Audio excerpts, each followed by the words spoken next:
Noticias al estilo de la 92.9. Diario Clave. Diario Clave. Suplementos. 7 de la mañana con 33 minutos. Tenemos ya 14 grados acá en Santiago. Esperamos 32 durante la jornada de hoy. Una jornada además importante para la agrupación Londres 38. Porque va a presentar una querella que busca sancionar la quema de archivos relacionados con violaciones a derechos humanos por parte de militares. Y estamos justamente en el teléfono con Magdalena Garcés, que es abogada de la agrupación. Magdalena, ¿cómo estás? Buenos días. Buenos días, ¿cómo estás? Bien, pues acá viendo el tema de esta querella, que me gustaría saber hacia dónde se enfoca, contra quién va, o es contra quién resulta responsable de la quema nomás. Mira, decidimos hacer contra quienes resulten responsables de la quema, si bien están identificados por una investigación del ejército las personas que habían realizado materialmente la quema. Pensamos que es mejor investigar los hechos y de ahí ver si es necesario ampliar la querella o se solicitarán que se establezcan las responsabilidades que correspondan. Magdalena, ¿por qué no va dirigida contra el ejército? Porque uno entiende que cuando se queman archivos hay una política de fondo, digamos.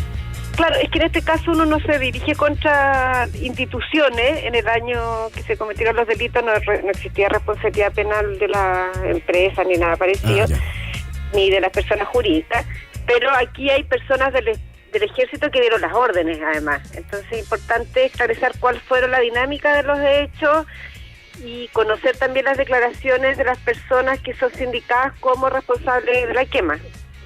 Magdalena, ¿cuántos archivos se queman? ¿Casi no queda registro respecto de lo que pasó en materia de derechos humanos en el ejército?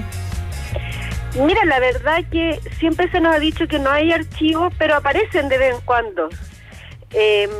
Apareció en el caso Prat, han aparecido consejos de guerra que estaban en el Ministerio de Defensa, que siempre se negó su existencia, y otros archivos que de repente, como en la Armada, por ejemplo, cuando se buscó la bitácora del buque Escuela Esmeralda. Entonces la verdad es que no sabemos, desconocemos eso. Ahora, lo que sí es que hay mucha incluso información de prensa hace muchos años de la existencia de archivos, de la microfilmación de esos archivos que pasaron al DINE y hay antecedentes sobre su destrucción. Algunos hablan de más de 10.000 archivos microfilmados, pero es información de prensa que queremos que considerado investigar y lograr determinar realmente de qué se trataba. Ahora, ¿de qué manera van reconstruyendo ustedes la historia? Mire, yo le cuento una infidencia. Yo trabajaba en Televisión Nacional de Chile en fines de la década del 90, comenzando el 2000, y había que comprar los archivos porque también habían quemado absolutamente todo lo que había en la televisión pública.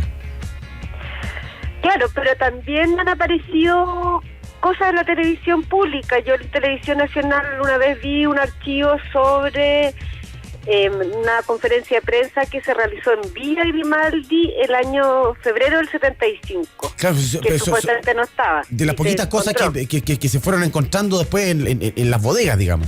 Exactamente. Dejaron muy poco. Exactamente, sí. Ahora, de todas maneras, creemos que es importante que se investigue y lo que nosotros hemos estado haciendo es a través de la información de prensa. Hay información de los años 90 que hablan de la existencia de archivos en adelante, también con los documentos del ejército, y estamos reuniendo, recopilando distintas declaraciones de agentes de la CNI y de la DINA que trabajaron en la elaboración de estos archivos. Estamos con Magdalena Garcés, abogada de la agrupación Londres 38, conversando, por esta querella puntual, pero también me gustaría abrirnos un poco a distintos temas, Magdalena, de derechos humanos. Por ejemplo, el término del gobierno en esta materia. ¿Qué evaluación hacen ustedes respecto del trabajo de Michelle Bachelet en materia de derechos humanos? Mira, yo soy abogada de Londres, cosas que debiese preguntarse directamente a la organización que tiene una directiva. Ahora, yo creo que hay un balance crítico en materias en las cuales no se ha logrado avanzar mayormente. Por ejemplo, hay una constatación de que los distintos organismos públicos todavía no tienen una cifra clara de las personas desaparecidas durante la dictadura. Tú llamas a distintos, o sea, solicita a través de ley de transparencia o otras vías información a distintos organismos públicos y tienen números distintos. Solo 104 personas de las personas desaparecidas en dictadura han sido encontrados sus restos.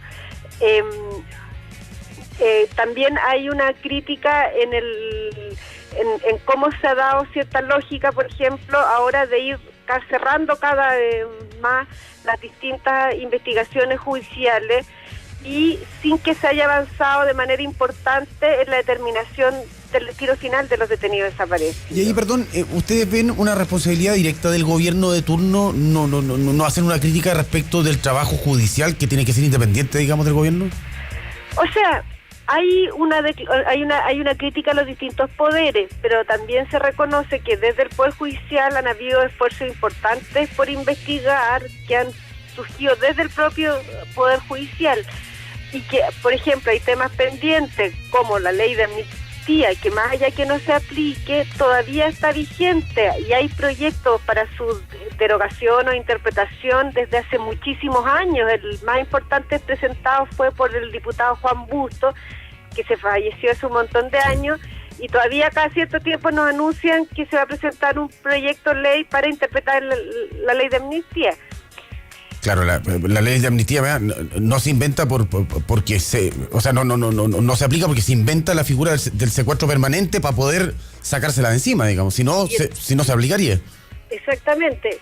Y el derecho internacional, ahora en general la figura del secuestro permanente más que un invento es una construcción doctrinaria que existía hace mucho tiempo y que existe en general para delitos de esa especie. Y en ese sentido, por ejemplo, había un avance importante del Poder Judicial que empezó a aplicar el derecho internacional de los derechos humanos mucho antes en que hubieran tomado medidas desde el gobierno respectivo o desde el Poder Judicial para adaptar la normativa interna. Entonces, hay perspectivas críticas, pero creemos que hay más deuda desde el Poder Ejecutivo y desde el Poder Legislativo, incluso que el Poder Judicial, sin perjuicio que frente a determinados hechos también desde la organización se ha sido crítica con el Poder Judicial. Magdalena Garcés es abogada de Londres 38, esta agrupación de derechos humanos, y conversa con nosotros a esta hora.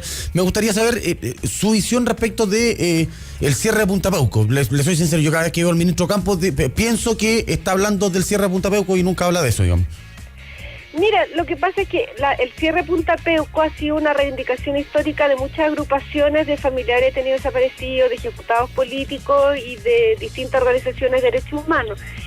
Desde el punto de vista de Londres 38 específicamente, no es la mayor preocupación fundamental al respecto. Nos preocupa mucho más, por ejemplo, que exista en este momento una iniciativa para decir que todos los violadores de derechos humanos que han logrado ser condenados tras años y años de esfuerzos y luchas familiares, organizaciones de derechos humanos, ahora haya toda una campaña por su liberación porque están tan viejitos y haya ni una iniciativa al respecto de los organismos competentes. Por ejemplo, no sé, un detalle, tú sabes que es más difícil otorgar, o sea, acceder a la libertad dominical que a la libertad de vigilada. O sea, porque la libertad dominical, la salida dominical, hay una modificación legal que pone más restricciones respecto de aquellos que hayan violado gravemente los derechos humanos. No así es la libertad condicional, que son todas materias reguladas por decreto, la ley antiquísima. En el caso de la libertad dominical ha sido modificado en un sentido que nos parece un poco más acorde. Y así con otro tipo de iniciativas que nos parecen que nos parecen de mucha importancia. Londres también ha destacado el hecho de la existencia de detenidos desaparecidos en democracia, de 3 personas que desaparecieron en democracia, y la inexistencia de protocolos, por ejemplo, de la Fiscalía para investigar estos casos, la falta de voluntad política para investigar realmente situaciones en que está comprometida, por una parte, la vida y la libertad de personas que desaparecen, y por otra la responsabilidad de la fuerza pública y el ejercicio o el sobreejercicio de la violencia. Magdalena Garcés, abogada de Londres 38, muchas gracias por conversar con nosotros acá en Diario Clave. Muchas gracias a ti, buen día. Igualmente, buen día. Oye, vamos con alguna